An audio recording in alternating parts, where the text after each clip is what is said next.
Assalamualaikum, hi, welcome to my YouTube channel. Acha here. Okay, video kali ni Acha nak cerita pasal satu buku ni. Acha baca tajuk pun Acha dah terus macam okay, wajib baca. Okay, buku tu tajuk dia The Inheritance Games. Benda yang Acha tak boleh dengar adalah perkataan game sebab Acha suka gila game. So bila macam The Inheritance Games ni macam memang menarik perhatiannya. And then bila baca review pun ramai suggest untuk pembaca-baca buku ni tau. Memang orang hype gila lah buku ni. Okay, sinopsis buku ni menceritakan tentang ada seorang budak perempuan pelajar. Dia pelajar sekolah menengah. Dia ni nama dia Avery Kylie. Satu hari, tiba-tiba Avery Kylie ni dia dapat wasiat daripada seorang lelaki yang nama dia Tobias Hawthorne. Tobias ni merupakan billionaire dan meninggalkan wasiat dia kepada Avery ni. Bila dia mendapat wasiat daripada Tobias ni, dia bukan saja mendapat wasiat sahaja. Dia kena main games yang Tobias ni dah arrange untuk dia. Kenapa Avery ni kena main game dengan Tobias ni? Dan Tobias ni siapa dalam hidup Avery ni? So for those readers, spoiler alert.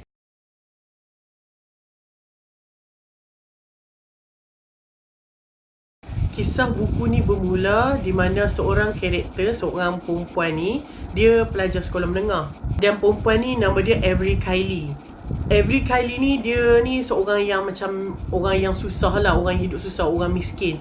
Kira dia ni tak ada mak, bapak pula tak tahu hilang di mana, kira macam tinggalkan dia lah. Lepas tu Avery ni dia ada seorang kakak tiri yang jenis apa? Lain mak lah, tapi bapak yang sama. Kakak dia ni nama dia Libby ni pula sama juga. Dia ni kira macam orang yang hidup susah lah, sebab bapak dia pun tinggalkan dia dua terkapai-kapai. Libby ni pula kira tua 7 tahun daripada Avery ni.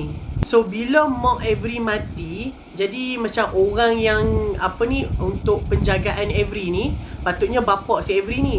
Tapi memandangkan bapak dia ni tak boleh dikesan, tak boleh dijumpai. So macam kakak dia Libby ni yang macam okay, tak apalah, hang mai duduk dengan aku jaga hang, aku jadi penjaga hang. Kira Avery dengan Libby ni memang rapat lah. Lepas tu dia pun ni duduk dekat satu apartment yang memang kecil, yang biasa je, yelah hidup susah. Lepas tu Avery ni dia bukan macam pelajar yang biasa lah, dia ni memang pelajar yang cemerlang sebab dia ni nak dapatkan kerja yang bagus lepas dia habis sekolah. Yelah macam hang dah hidup susah kan, mestilah hang nak hidup senang. Hang tak mau hidup yang macam tak ada duit nak makan, tempat tinggal pun ala kadar, tak selesa. Jadi dia ni memang berusaha bersungguh-sungguh lah belajar rajin-rajin supaya dia ni dapat scholarship untuk dia sambung belajar. Harian Avery ni memang macam biasa, dia pergi sekolah, balik sekolah, dan dia balik sekolah dia akan kerja tau. Dia kerja dekat satu restoran ni lah, kira dia jadi waitress. Lepas tu dia ni kira macam selalu tiap petang dia akan main chess dengan seorang lelaki tua ni. Lelaki tua ni pun homeless juga.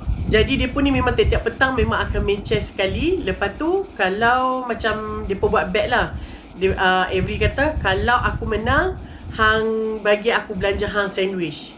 Sebab lelaki tu kan homeless, dia tak ada makanan. So macam Avery ni dia ada sifat simpati lah. Dia kata okay, kalau aku menang, hang bagi aku belanja hang makan sandwich. Avery ni dia punya susah sampai dia ni dia tak mampu untuk beli satu sandwich dekat diri dia, apatah lagi nak beli dekat orang. Jadi apa yang Avery ni buat, Avery ni dia lepas sekolah dia akan macam main poker dengan budak-budak sekolah rendah. Lepas tu kalau dia menang, dia pun kena bagi sandwich dekat dia. Jadi dia gunakan sandwich tu untuk bagi dekat orang tua ni. Orang tua ni nama dia Harry tau. Okay, hampa kena ingat watak Harry ni sebab watak dia agak penting juga. Kira Avery ni memang setiap kali main chess dia menang lah. Kira dia dapat lah bagi sandwich tu dekat Harry ni. Kira aktiviti Avery ni memang macam biasalah, dia tak ada macam nak spend time untuk have fun ke apa ke, sebab dia ni memang tak ada duit. Dia ni memang susah lah, hidup sangat-sangat susah. Lepas tu dia ni kira balik lah rumah. Lepas tu dia ni lah jumpalah Libby macam biasa, kakak dia. Lepas tu dia bagi duit lah dekat Libby ni. Dia kata nah duit, aku dah dapat gaji, hang bayar lah sewa rumah ni apa semua. Lepas tu Libby ni dia macam marah lah. Dia kata kenapa hang bagi duit sewa kan, hang macam mesti belajar aku, duit ni simpan untuk hang je lah. Hang tak payah risau pasal sewa-sewa ke apa semua ni, itu tanggungjawab aku. Aku yang nak jaga hang, aku yang orang besar sekarang ni, orang dewasa sekarang ni. dan aku memang bertanggungjawab untuk jaga hang. So hang tak payah risau pasal benda-benda macam ni. Hang ambil je duit ni. Tapi Avery ni kira macam dia ni bagus lah. Dia tak nak susahkan kakak dia. Dia tahu macam hidup dia pun ni memang sangat susah. Jadi dia nak ringankan beban kakak dia ni. Lepas tu Avery ni dia perasan macam dekat, macam waktu dia bersembang ni dekat dapur. Lepas tu dia perasan dekat belakang kakak dia macam ada dozens of cupcake, muffin, cake, memang berlambak gila. Kira kalau kakak dia masak cupcake ke ataupun muffin ke apa, memang the worst thing ever lah. Sebab apa? Sebab kakak dia ni kalau dia buat salah, dia akan masak semua cupcake dengan muffin ni untuk Avery. Dia tahu Avery suka makan masakan baking dia ni, jadi dia akan masak banyak. Bila dia masak banyak tu memang Avery ni dah tahu lah buat salah apa. Libby ni pun kata okay, ni macam benda ni last. Sorry lah Avery, aku terpaksa buat benda ni. Avery ni pun dia macam Tama, apa hang ni?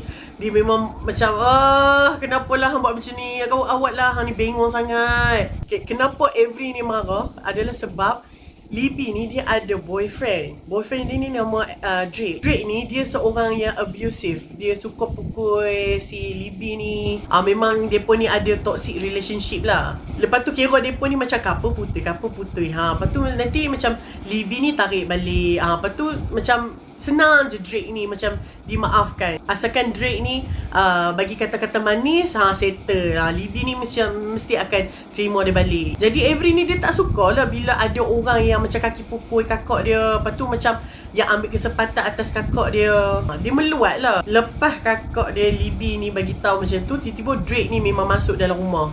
Masuk rumah mereka lah. Lepas tu Drake ni dia macam panggil Avery ni, dia kata hi jailbait. Jailbait tu macam maksud dia macam hang ni bakal mangsa penjara lah. Macam tu lah lebih kurang. Umpama macam dia nak kata Avery ni bukan boleh pergi jauh mana pun, hang macam end up akan jadi susah juga macam kakak hang. Lepas tu Avery ni dia macam bengang. Dia dah tak mau tengok muka Drake ni. So dia pun keluar daripada rumah tu.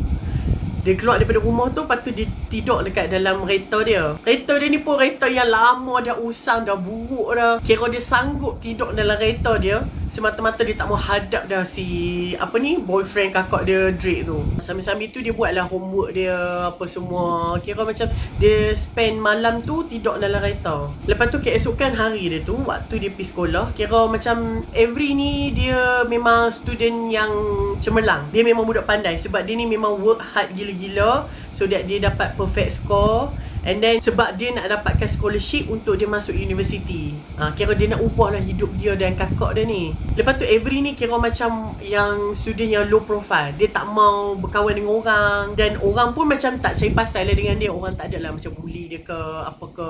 Lebih kurang macam Avery ni macam invisible lah. Orang tak ambil kisah pasal dia. Cikgu-cikgu pun macam biasalah macam student yang tak menonjol ni, dia pun macam buat tak tahu je lah kan. Avery ni macam tu, kira macam dia lebih selamat dalam keadaan macam tu. Janji dia memang score, dia memang perform lah dengan result sekolah dia. Lepas tu dalam Avery ni dalam kelas, tiba-tiba ada cikgu masuk. Dia kata Avery, pengetua nak jumpa hang dekat bilik dia. Avery ni pun macam terkejut lah. Macam aku buat apa? Selama ni aku macam tak cari pasal ni orang. Bayangkan macam dia ni memang tak involve dengan apa-apa. Tiba-tiba pengetua panggil. Kira macam aku buat salah apa? Lepas tu Avery ni pun macam okey je lah, dia pergi je lah kan. Dia pergi bilik pengetua dia. Lepas tu dia nampak kakak dia Libby ni dia dah tersenyum-senyum, tersengih-sengih macam macam tu. Avery ni macam kenapa ni? Waktu tu Avery ni dia macam terfikir bapak kita dah mati ke kan? Kenapa yang tiba-tiba panggil ni? Tapi dia nampak kakak dia senyum. Takkanlah kakak dia keji sangat sampai senyum bila bapak dia mati. Walaupun dia pun ni ditinggalkan, macam dia pun ni ada empathy lah. Tak adalah macam nak seronok sangat kan bapak mati kan. Tapi news tu bukanlah bapak dia mati. Lepas tu bila dia masuk bilik pengetua tu, dia ingatkan ada pengetua. Tapi pengetua tak ada. Yang duduk dekat kursi pengetua tu ada seorang lelaki muda, pakai suit yang semai. Memang nampak macam orang kaya lah. Orang kaya ni macam hang boleh tahu kata dia ni kaya bukan pasal dengan gaya dia, tapi macam cara duduk dia. Macam kita boleh tahu seseorang tu kaya ataupun tak. Cara dia bercakap pun kita boleh tahu. Kata okey, dia ni anak orang kaya ni. Dia ni macam kita boleh tahu status orang tu. Dan dia nampak lelaki ni memang Dia ni mesti kaya gila ni. Sebab nampak dia pakai suit mahal, cara dia duduk, cara dia tengok, Avery ni. Lepas tu lelaki ni dia macam introduce lah diri dia. Dia kata nama dia Grayson Hawthorne. Kira dia ni dalam lingkungan umur yang belah-belah lah, dalam umur 19 tahun. Dia dalam lingkungan umur 18-19 lah. Dia memang muda lah, tapi gaya dia tu macam dia ni memang handsome lah. Lepas tu lelaki ni cakap lah, dia kata hang Avery Kylie kan, kami dah lama cari hang. Lepas tu Avery ni katalah macam kenapa hang cari aku? Lelaki tu pun kata mula-mula kami jumpa bapak hang. Bapak hang ni kira pengsan mabuk dah dekat satu motel dekat satu tempat ni. Susah sangat nak cari hang. Last kali jumpa juga hang dekat sini. Lepas tu Avery ni pun tanyalah, kata macam mana hang tahu kata pasal bapak aku? Aku pun tak tahu kata location bapak aku sekarang ni kat mana. Grayson ni pun, lelaki ni pun jawab, dia kata yang tu hang tak payah tahu. Yang penting sekarang ni kami diarahkan oleh Tobias Hawthorne untuk bawa hang ni join dalam pembacaan wasiat daripada dia dekat Texas. Avery ni pun tanyalah, dia kata siapa Tobias Hawthorne ni, kan aku tak kenal. Grayson tu kata yang tu hang tak perlu tahulah. Yang penting sekarang ni hang kena join juga pembacaan wasiat ni, sebab pembacaan wasiat ni tak boleh dijalankan kalau tak ada hang. Aku terpaksa jumpa hang face to face macam ni sebab kami dah hantar surat tentang pembacaan wasiat ni, tapi kami perasan yang hang ni tak dapat macam surat tu tak sampai. Lepas tu tiba-tiba Libby ni dia kata, sorry sangat-sangat, aku ingatkan macam surat tu surat scam. Aku ada baca surat tu, surat yang kata macam nak bagi wasiat apa semua. So aku ingatkan benda tu scam. So aku pun macam buang je lah surat tu. Libby ni dia dah macam, dia dah seronok tau. Dia dah macam senyum sengih-sengih tau. Sebab dia dah tahu kata depa ni macam nampak orang kaya, tiba-tiba mai approach hang kata nak bagi wasiat. Gila hang. Mestilah kalau aku pun macam siapa nak bagi wasiat kat aku? Oh my god, kayanya aku. Macam tu. Adakah dia nak bagi aku 1 juta? Adakah dia nak bagi aku 2 juta? Kita macam jadi curious lah. Kata kenapa tiba-tiba out of nowhere Tobias Hawthorne ni tiba-tiba panggil dia untuk pembacaan wasiat. Dia tak kenal pun Tobias Hawthorne ni. Lepas tu kira macam Avery, macam Libby ni dia pujuk lah si Avery ni, kata jomlah kita pergi. Alah macam kita tak rugi apa pun. Macam sebab benda ni dia pun ni tak boleh bagi tahu pasal wasiat ni kalau hang tak ada. Jadi macam kita ni macam do a favor lah dekat depa ni. Kalau kita tak dapat apa pun kita tak rugi apa. Tapi kalau kita dapat something, why not? So Avery ni pun macam okey lah, aku pergi je lah. Yelah sebab benda ni kan dah tertangguh lama kan, sebab hampa nak cari aku kan. So Avery ni pun setujulah untuk pergi ke Texas ni untuk pembacaan wasiat tu. Jadi bila Libby dengan Avery ni nak pergi Texas tu, dia pun ni dapatlah naik kapal terbang first class. Bayangkan dia pun ni dah hidup susah, nak beli sandwich pun tak mampu, kena kerja keras untuk makan, nak bayar bil, memang hidup susah sangat-sangat. Lepas tu tiba-tiba satu hari tu dapat naik kapal terbang, naik first class lagi. Jadi dia pun ni macam tengok makan sedap, tengok ni boleh tengok TV dekat sini apa semua. Lepas tu Avery ni dia ni jenis skeptical. Dia tak boleh terima kenyataan yang kata ada orang tinggalkan wasiat dekat dia ni. Jadi dia pun macam buatlah research, tanya macam research tentang Tobias Hawthorne ni siapa. Lepas tu dia pun search lah. Dia jumpa Tobias Hawthorne ni merupakan seorang filantropis. Filantropis tu macam maksud dia macam dermawan lah. Lepas tu Libby ni pun kata baguslah dermawan kan. And then Avery kata kalau hang nak jadi dermawan, maknanya hang memang kaya gila lah. Lepas tu macam dia ni orang kaya lah. Okay tak apa, baca lagi. Lepas tu kira Tobias Hawthorne ni dia ada macam tanah, ada hotel, ada segala harta lah. Dan dia punya net worth 46.2 bilion. So Tobias ni dia bukan setakat jutawan, dia a billionaire with the B, not M, not millionaire. Millionaire pun kita dah rasa besar. Ni bayangkan billionaire, dia punya net worth tu 46.2 bilion. Banyak gila. So Avery ni dia macam ingat balik, takkanlah macam siapa dia ni kan, aku memang betul tak kenal. Lepas tu Libby ni pun macam dia cakap lah, mungkin Tata Tobias ni ayah hang. So mungkin dia kenal hang punya arwah mak hang, sebab tu dia cari hang kot. Tapi kalau Tobias tu betul bapak hang. So dia pun ni macam assume macam-macam lah. So macam tak apalah. And then depa pun landed orang yang sambut depa dekat airport, perempuan, nama dia Alisa. Alisa ni pun dia kenalkan diri dia. Dia kata dia ni merupakan anak kepada dia ni merupakan peguam, dan dia ni anak kepada peguam Tobias Hawthorne. So basically bapa Alisa ni dia bekerja bersama dengan Tobias Hawthorne ni. Kira family Alisa ni dah lama dah lah menjadi lawyer, kira macam lawyer family lah, peguam family. Sampai kan Alisa ni pun jadi peguam depa. So Alisa ni pun macam sambut lah. Dia kata okay, sekarang ni aku akan bawa hang pergi ke rumah Horton House. Bayangkan betapa kayanya hang sampaikan rumah hang ada nama. Dia bukan setakat macam Horton House, Horton's house. No, dia Horton House. Memang nama rumah tu nama Horton House. And then every ni dia tanyalah pasal family si Tobias Hawthorne ni kan. Lepas tu Alisa ni pun dia kata lah, Tobias ni dia ada cucu dia lelaki 4 orang. Hang kenal tak cucu-cucu dia? So every dia pun macam tak, aku tak kenal. And then Alisa ni kata betul hanya hang. Kenapa Alisa ni cakap betul macam sesuatu. Lepas tu Alisa ni pun dia explain lah. Dia kata okay, kita akan buat pembacaan wasiat tu as soon as hang sampai dekat rumah, dan aku akan kenalkan hang dengan family Hawthorne ni lah. Okay, family Hawthorne ni dia macam ada family tree yang Archer draw. So hopefully macam semua orang faham lah. Sebab dalam buku ni dia banyak karakter tau. So hampa kena ingat setiap karakter tu. So bila Avery, Libby dengan Alisa ni masuk dalam kereta on the way nak pergi ke Hawthorne family ni, so Avery ni kira macam dia tanyalah dekat Alisa ni. Dia kata hang tahu tak apa yang dalam wasiat? And then Alisa ni pun dia katalah tak ada siapa tahu. So mungkin yang tahu pun ayah aku je lah, dia yang buat wasiat tu. So tapi buat masa sekarang ni memang tak ada siapa tahu apa yang dalam wasiat tu. Jadi Avery ni pun dia dah berangan dah lah. Dia macam mungkin laki ni nak bagi dia $10,000 kot. Oh my god, dia excited gila. Bagi dia 1,000 pun macam cukup lah. Macam at least macam ada something lah untuk dia dapat.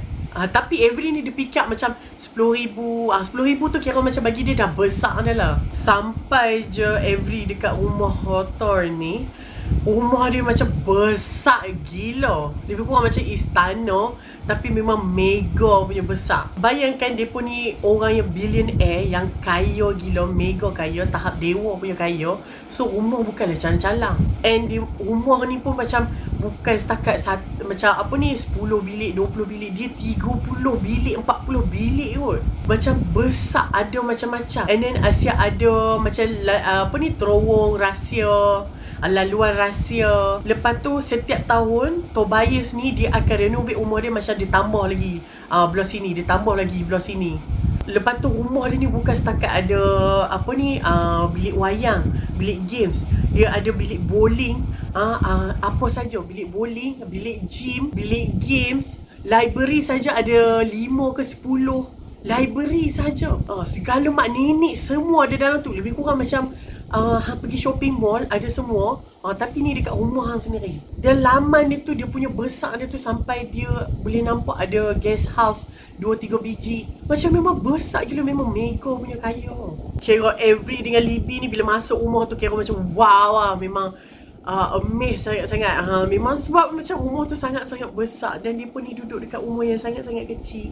Jadi macam benda tu dia pun macam terkejut perut, macam tu lah. Jadi Avery dengan Libby ni pun masuk ni macam biasa rumah dia pun besarnya. Macam sangat-sangat amazed lah. Okay, family Hawthorne ni semuanya memang duduk dekat rumah tu lah. Okay, and then Archie macam lukis satu dia pun punya family tree, so that hampa boleh nampak benda ni clearly. Okay, Tobias Hawthorne ni dia kahwin dengan seorang perempuan, nama dia Alice Hawthorne. So dia dua ni dah mati dah lah. And then dia dua ni ada anak, 3 orang anak, iaitu Zara, anak perempuan, Sky, anak perempuan juga, dan last kali Toby, anak lelaki, which is anak kesayangan depa lah. Memang depa sayang gila lah. Tapi Toby ni dia macam hilang, tak tahu pergi mana. Macam depa ni kira assume kata dia ni dah mati. Kenapa depa assume kata dia ni dah mati? Sebab yelah macam tiba-tiba dia hilang. And then macam Hang anak orang kaya, kenapa hang nak hilang kalau hang lari? Kenapa hang nak lari? Macam, kenapa hang nak hilang? Kenapa hang nak lari? Hang ni kaya gila kot. And then mereka assume macam dia ni dah mati sebab memang tak jumpa dah dia. Tapi yang tu macam akan di-explain nanti. Okay, tak apa. And then Zara ni pula dia kahwin dengan seorang lelaki nama Constantine. Kira Zara dengan Constantine ni, dia pun ni macam ada masalah dalaman yang membuatkan dia pun ni tak boleh nak dapatkan anak. Kira Zara dengan Constantine ni memang tak ada anak lah. Okay, untuk Sky ni dia tak pernah berkahwin. Tapi dia ni kira ada anak lelaki 4 orang. Dan kira dia ada anak 4 orang, semuanya lelaki. Dan 4 orang anak ni, bapak dia pun semua leleng. Kira dia jumpa seorang lelaki, dapat anak. Jumpa seorang lelaki lagi, dapat anak. Jumpa seorang lelaki lagi, dapat anak. Jumpa seorang lelaki lagi, dapat anak. Kira 4 orang lelaki ni, dapatlah hasil dia 4 orang anak. Kira lebih kurang macam anak-anak dia ni semuanya adik-beradik tiri lah. Bapak leleng, mak yang sama. Okay, 4 orang anak dia tu, yang first kali nama dia Nash Hawthorne. Nash ni kira dia ni umur dalam 20-an macam tu lah. Nash ni, dia ni kira macam orang yang dia tak mau ambil kisah pasal harta family dia. Dia tak peduli pun pasal harta family dia. Macam duit tu macam dia tak ada lah macam nak berebut ke apa ke, tak. Dia guna duit harta kekayaan family dia ni bila dia nak tolong orang sahaja. Kalau macam dia jumpa ada perempuan ke yang tengah susah ke apa, dia akan bagi duit. Untuk dia enjoy yang lebih-lebih sangat tu, tak ada. Nash ni kira macam dia ni macam very cowboy lah. Sebab dia pun ni kan duduk kat Texas. So ni memang dia ni pakai cowboy boots. And dia punya logat dia pun logat Texas. Macam, yo, howdy girl, how you doing? Macam tu. Okay, anak nombor 2 pula, nama dia Grayson. Grayson ni merupakan orang yang jumpa every dekat sekolah tu, yang beritahu kata dia pun ni ada wasiat. Grayson ni memang pelajar cemerlang, budak pandai. Lepas tu dia ni memang belajar pasal bisnes tok dia ni lah. Kira dia pun ni, adik-beradik ni kira merupakan cucu kepada Tobias Hawthorne ni lah. Kira Grayson ni dia memang nak jadi macam tok dia, sebiji macam tok dia. Dia ni lah belajar pasal bisnes tok dia. Kira macam dia ni memang work hard lah. Lepas tu dia ni kreatif, dia ni pandai, handsome, semuanya lah. Tapi dia ni macam dia try hard sangat. Dia macam bila dia try hard sangat dan dia ikut macam tok dia kata AA, tok dia kata BB. Dia terlampau ikut sangat. So membuatkan macam mungkin tok dia ni macam rasa dia ni boring. Anak Sky yang nombor 3 nama Jamison tau. Jamison, bukan Jameson. Jamison ni merupakan cucu kesayangan Tobias ni. Tobias ni dia tak sayang hak yang Grayson ni, dia sayang yang Jamison ni. Jamison ni pula karakter dia ni macam dia lebih kurang macam dia bukanlah work hard. Dia tak macam Grayson ni yang macam belajar pasal bisnes tok dia, apa semua. Jamison ni dia tak. Tapi dia ni ada satu karakter yang macam inner fire lah orang kata. Dia ni macam very passionate, and then dia ni macam very competitive. So dia ni macam sanggup buat apa saja asalkan untuk dia menang. Kira dia ni macam orang yang sanggup break the rules as long as he wins. Jadi macam Tobias ni disuka lah karakter si Jamison ni. Sebab Jamison ni dia macam dia sanggup buat apa saja asalkan dia menang. Dan dia ni macam kalau dia nak benda tu, dia akan buat sungguh-sungguh. Dia macam tu. So Jamison dengan Grayson ni, depa dua ni tak ngam. Mungkin sebab depa ni macam kompetitif dengan each other. Lepas tu kira macam dua-dua nak kasih sayang daripada tok dia. Berebut lah kasih sayang tok dia ni. Tapi tok dia ni favor macam sayang lebih dekat Jamison ni. Dan dia macam kita boleh tahu lah macam tok ke mak ke kita lebihkan siapa kan. Dia lebih kurang macam tu lah. So last kali, adik dia pun yang last kali, nama dia Xander. Xander ni dia sama macam Nash juga. Dia ni tak pedulilah kekayaan family dia ni. Dia tak ambil pot lah macam Grayson dengan Jamison ni. Xander ni dia sangat pandai. Dia cipta mesin. Dia sangat-sangat minat mesin. So dia siap ada mesin yang dah dipatentkan daripada nama dia. Kira Xander ni memang pandai lah. Memang paling pandai lah dalam family dia. Siap buat mesin kot. So macam very kreatif, pandai. Dan dia ni macam tak heran lah. Macam kalau aku tak dapat harta family aku pun, aku tak kisah sebab aku memang boleh berdiri sendiri. Xander tu dia macam tu. So itulah keluarga Hawthorns ni. Kira cucu-cucu Hawthorns ni memang semuanya handsome-handsome, helok-helok, pandai-pandai. Lepas tu kaya pula. Memang macam depa ni kira hebat lah.